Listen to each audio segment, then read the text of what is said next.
We have an expert joining us tonight to help us do a little better job of keeping those lines open at home. Joining me is psychologist Dr. Chloe Carmichael. Thanks for being here. Thanks for having me, Ernie. I like the subject a lot. We all can use some communication skills. And, you know, when we're talking about at home now, there are a lot of people involved. So I want to break it down a little bit. Let's start with couples, okay? That's kind of the basis for a lot of relationships at home.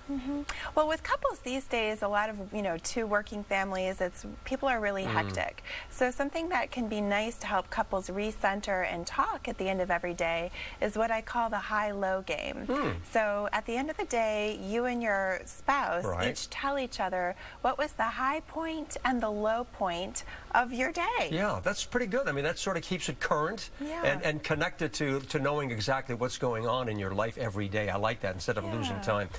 That's good advice. Let's talk about children. You know, we both are very familiar with kids, and you're a new mom too, especially. When it comes to children, you know, there are different ages that you have to work at and trying to maintain a certain balance.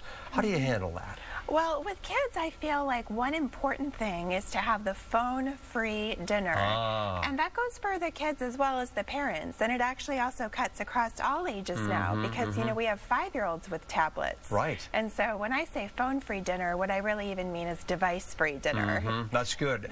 What about, when you're trying to maintain control with your children, but at the same time you want mutual respect for one another too? That's important. Yeah, well, I think it's important to remember that with kids, providing guidance and boundaries is actually part of respect. That's part of the role that we're supposed to fulfill for children. So when we can do that in a loving way, in a consistent way, and also pepper in lots of love and praise and affection, then the whole thing works really well. Okay, quickly, there are two other groups. Let's talk about relatives, right? And parents are usually very close to your family.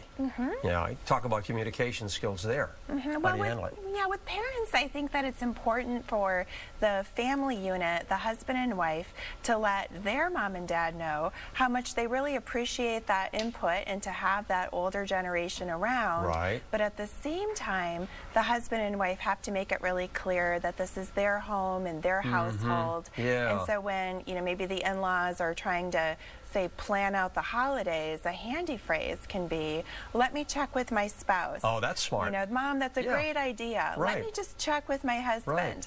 So that way the mom feels heard and like she's part of the mix. That's a good way to handle it. But she's also not bulldozing. So Chloe, general rule of thumb when we're talking about relationships and communicating with our family, I like that high and low kind of thing. That works with everything, doesn't it?